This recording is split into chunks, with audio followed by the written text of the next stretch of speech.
Okay, this is Manny, and Manny, we think, was hit by a car. He was brought to the emergency vet after being missing for a week, and he wasn't eating, and his owner just didn't want to spend the money on him.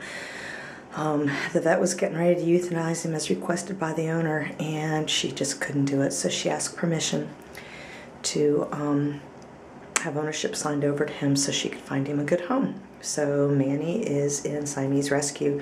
He's had his jaw wired, and that wire needs to stay in for about another month. He's on antibiotics. He does eat wet food great all by himself.